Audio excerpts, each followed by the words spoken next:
നിന്നെ വിശ്വസിച്ച ഈ കുടുംബത്തെയും ഞങ്ങളെയും നീ ഇങ്ങനെ ചതിച്ചു കളഞ്ഞല്ലോടി. ഇത്രയും തരം താഴ്ന്നു പോയിരുന്നോ നീ? എത്രമാത്രം ധൈര്യമുണ്ടായിട്ടാ പല്ലവന്റെയും കൊച്ചിനെയും വയറ്റിലിട്ട് നീ ഇപ്പോഴും ഞങ്ങളുടെ മുമ്പിൽ ഈ നിൽപ്പ് നിൽക്കുന്നത് അസത്തെ? ചോദ്യങ്ങൾക്കും കരച്ചിലിനുമൊപ്പം അമ്മയുടെ കൈകൂടി അനിയത്തിയുടെ ശരീരത്തിൽ പതിയുന്നുണ്ടെന്ന് കണ്ടതും വേഗം അമ്മയ്ക്കും അനിയത്തിക്കും ഇടയിൽ കയറി അനീഷ്. അമ്മ ഇതെന്ത് വിവരക്കേടാണ് ഈ കാണിക്കുന്നത്? ഒന്നുമല്ലെങ്കിലും അവളുടെ ഇപ്പോഴത്തെ അവസ്ഥ നോക്കണ്ടേ നമ്മള്? അമ്മ ഇങ്ങോട്ട് മാറിക്കേ. പറയുന്നതിനോടൊപ്പം അമ്മയെ അനിയത്തിയുടെ അരികിൽ നിന്ന് പിടിച്ചു മാറ്റി മീരയുടെ അടുത്തേക്ക് നിർത്തി അനീഷ്.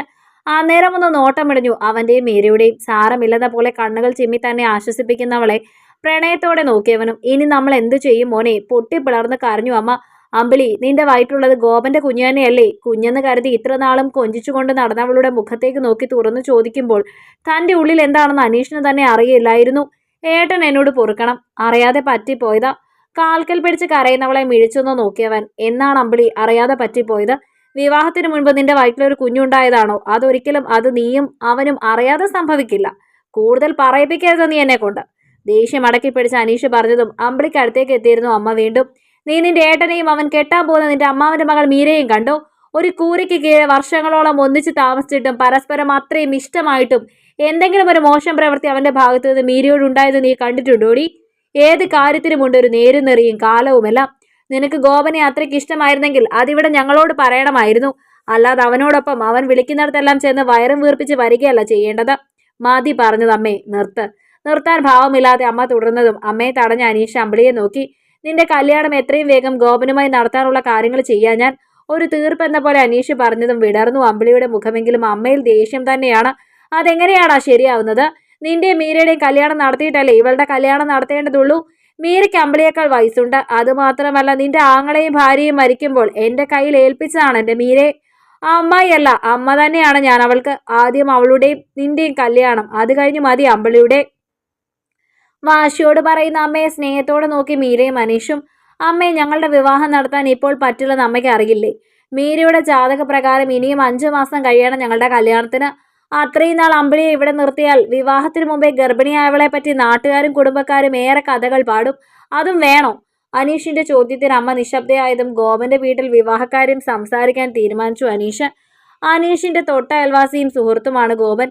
പ്രവാസിയായ അനീഷ് നാട്ടിലില്ലാത്തപ്പോൾ അനീഷിന്റെ വീട്ടിലെ കാര്യങ്ങളെല്ലാം നോക്കി നടത്തിയിരുന്നത് ഗോപനാണ്. ആ നോട്ടമാണ് ഇന്നീ അവസ്ഥയ്ക്ക് കാരണവും. അനീഷിന്റെയും വീട്ടുകാരുടെയും മുമ്പിൽ തല കുനിച്ചിരുന്ന ഗോപനും വീട്ടുകാരും. ഈ ഒരു അവസ്ഥയിൽ എന്തു പറയാൻ? ഗോപ, ഇപ്പോ സംഭവിക്കാൻ പാടില്ലാത്ത എല്ലാം സംഭവിച്ചു കഴിഞ്ഞു. ഇനി ഇത് കൂടുതൽ ആളുകൾ അറിയുന്നതിന് മുമ്പ് വേഗം നിന്റെ അമ്പിളിയുടെയും കല്യാണം നടത്തണം. അതത്ര പെട്ടെന്ന് നടക്കില്ല അനീഷേ. ഇനി നടക്കണമെങ്കിൽ തന്നെ അനീഷ് കരുതണം. അനീഷ് പറഞ്ഞു. പൂർത്തിയാക്കും മുമ്പേ അവന്റെ അച്ഛൻ പറഞ്ഞതും പകപ്പോടെ അയാളെ നോക്കി അനീഷ്. അച്ഛൻ പറഞ്ഞാൽ മനസ്സിലായില്ല എനിക്ക്. എന്താണ് കല്യാണം നടത്താനുള്ള തടസ്സം? അനീഷ് ചോദിച്ചതും ഗോപന്റെ വീട്ടുകാരുടെ നോട്ടം ഗോപന്റെ അനിയത്തി ഗോപികയിലെത്തി. വലതുകാലിന് ചെറിയൊരു വൈകല്യമുണ്ട് ഗോപികയ്ക്ക്. അതുകൊണ്ട് തന്നെ കല്യാണമൊന്നും നടക്കുന്നില്ല. ഗോപൻ അമ്പിളിയെ വിവാഹം കഴിക്കണമെങ്കിൽ അനീഷ് ഗോപികയെ വിവാഹം കഴിക്കണം. എന്നാലേ ഇവരുടെ വിവാഹം കഴിക്കൂ. ഗോപന്റെ അച്ഛന്റെ വാക്കുകളിൽ ഞെട്ടിപ്പാച്ചു നിന്നത് മീരയും അനീഷുമാണ്. നിങ്ങളെന്ത് അനാവശ്യമാണ് ഈ പറയുന്നത്? മീരയെ കുഞ്ഞുനാൾ മുതൽ അനീഷിനെ പറഞ്ഞു വെച്ചതാണെന്ന് അറിയില്ലേ നിങ്ങൾക്ക്? മാറ്റ കല്യാണം നടക്കില്ല, പൊട്ടിത്തെറിച്ചു അനീഷിന്റെ അമ്മ. മീരയെ പറഞ്ഞു വെച്ചതല്ലേ ഉള്ളൂ. അനീഷ് അല്ലെങ്കിൽ വേറൊരാൾ വന്ന് എളുപ്പം കിട്ടും മീരെ. അത്ര സുന്ദരിയാണ്. പക്ഷെ എന്റെ മോളുടെ അവസ്ഥ അങ്ങനെയാണോ? മാറ്റ കല്യാണമേ നടക്കൂ, ഇല്ലെങ്കിൽ ഒന്നും നടക്കില്ല. വാക്പോരുകൾ മുറുകി. അടിയൽ കലാശതും ഗോപൻ അല്ലാതെ ഒന്ന് ഒരുങ്ങി അനീഷ്. നീ എന്നെ എത്ര തളിച്ചയച്ചാലും എന്റെ അച്ഛന്റെ തീരുമാനത്തിനൊപ്പമേ ഞാൻ നിൽക്കൂ അനീഷ്. നിന്നെപ്പോലെ എനിക്കും എന്റെ സഹോദരിയുടെ ഭാവി കൂടി സുരക്ഷിതമാക്കാനുള്ള ഉത്തരവാദിത്തമുണ്ട്. അത് മറക്കരുത് നീ. തന്നെ തള്ളാനോങ്ങിയ അനീഷിന്റെ കൈയെടുത്ത് ഗോപൻ പറഞ്ഞതും അവനെ ഊക്കോടെ പിന്നിലേക്ക് തള്ളിയ അനീഷ്. സ്വന്തം പെങ്ങളെ പറ്റി അത്രയേറെ ബോധമുണ്ടായിട്ടാണോടാ നീ മറ്റൊരു പെണ്ണിന് ഗർഭം ഉണ്ടാക്കാൻ പോയത് ചെറ്റെ?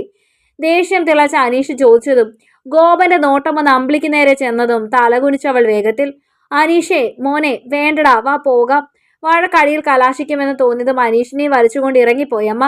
കണ്ണുനീരും കരച്ചിലുമായി 2 ദിവസം കടന്നുപോയതും എന്തോ തീരുമാനിച്ചുറപ്പിച്ചതുപോലെ അമ്പിളി മീരയ്ക്ക് മുന്നിലെത്തി. അവളുടെ കാലുകളിൽ വീണു. എന്റെ ജീവിതം തകർക്കരുത്. എന്റെ ഏട്ടനെ വിട്ടുതരണം. മീരയെടുത്തേക്ക് നല്ലൊരാളെ ഞങ്ങൾ കണ്ടെത്തി കല്യാണം നടത്തിത്തരാം.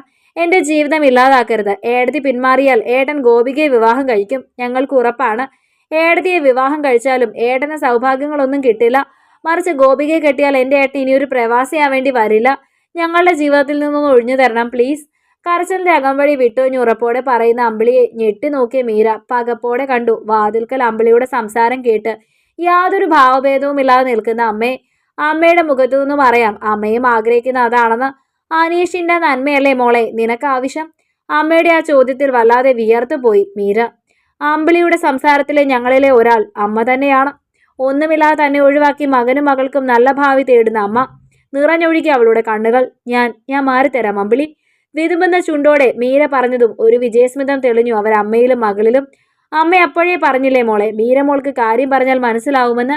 മോൾ അനീഷിനെയും പറഞ്ഞ് സമ്മതിപ്പിക്കണം കേട്ടോ. മോള് പറഞ്ഞാൽ കേൾക്കും അവൻ. അനീഷിന്റെ മുന്നിൽ നല്ലൊരമ്മയായി പിടിച്ചു നിൽക്കാൻ അഭിനയിക്കുകയായിരുന്നു അവർ ഇത്രയും കാലമെന്ന് എളുപ്പം തിരിച്ചറിഞ്ഞു മീര. അമ്മേ, ഞങ്ങൾ ഇറങ്ങി. ദിവസങ്ങൾക്കപ്പുറം ബാഗും എടുത്ത് ഇറങ്ങാൻ തയ്യാറായി അനീഷ് വിളിച്ചു പറഞ്ഞതും അവനെ ഞെട്ടലോട് നോക്കി അമ്മയും അനിയത്തിയും. നീ എങ്ങോട്ടാണ് ഈ ബാഗുമെല്ലാം എടുത്ത്? പകപ്പാണ് അവരിൽ. തൽക്കാലം ഞാൻ എൻ്റെ പെണ്ണിനെയും കൂടി ഇവിടുന്ന് ഇറങ്ങുകയാണ്. സമ്പത്തിന് മുന്നിൽ ബന്ധങ്ങൾ മറക്കുന്ന ഗർഭമെന്ന നാടകം നടിക്കുന്ന നിങ്ങൾ അമ്മയുടെയും മകന്റെയും കൂടെ ഇനി ഒരു നിമിഷം പോലും വയ്യ. മീരയെ സ്നേഹിക്കുന്ന അമ്മയായി എൻ്റെ മുമ്പിൽ അഭിനയിക്കാൻ ഇനിയും അമ്മ അമ്പിളിയെ തല്ലണ്ട, ചീത്ത പറയണ്ട. എല്ലാം കഴിഞ്ഞു. ഞങ്ങളുടെ രജിസ്റ്റർ വിവാഹം കഴിഞ്ഞിട്ട് 2 ദിവസമായി.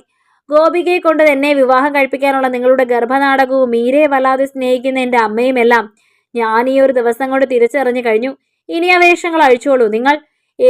ഞാൻ സ്നേഹിക്കുന്ന, എന്നെ സ്നേഹിക്കുന്ന ഈ പെണ്ണാണ് വലുത്. ഇവളുടെ അച്ഛനമ്മമാർ ഇവൾക്കായി സമ്പാദിച്ചതെല്ലാം ഇവൾ ഈ കുടുംബത്തിന് വേണ്ടി കണക്കില്ലാതെ ചെലവഴിച്ചത് കൊണ്ടാണ് ഗോപികയുടെ മുന്നിൽ ഇവൾ ഒന്നുമില്ലാതെ അവളായി തീർന്നതെന്ന് മറക്കരുതമ്മ. നിങ്ങൾ അമ്മയും മകളും ജീവിക്കാൻ പഠിച്ചവരാണ്. നിങ്ങൾ ജീവിച്ചോ. ഇനി മുന്നോട്ടിനിയും ഞങ്ങളെ ശല്യപ്പെടുത്തരുത്. പറഞ്ഞുകൊണ്ട് മീരയും കൂട്ടി അനീഷ് വീടിന്റെ പടികൾ ഇറങ്ങിയതും ആകെ നാണം കെട്ട് ഇളിഭ്യരായി നിന്നവരമ്മയും മോളും. കഥ നിങ്ങൾക്കിഷ്ടമായെങ്കിൽ ലൈക്ക് ചെയ്യൂ. നിങ്ങളുടെ അഭിപ്രായങ്ങൾ കമന്റായി രേഖപ്പെടുത്തൂ. കൂടുതൽ കഥകൾ കേൾക്കാൻ ഈ ചാനൽ സബ്സ്ക്രൈബ്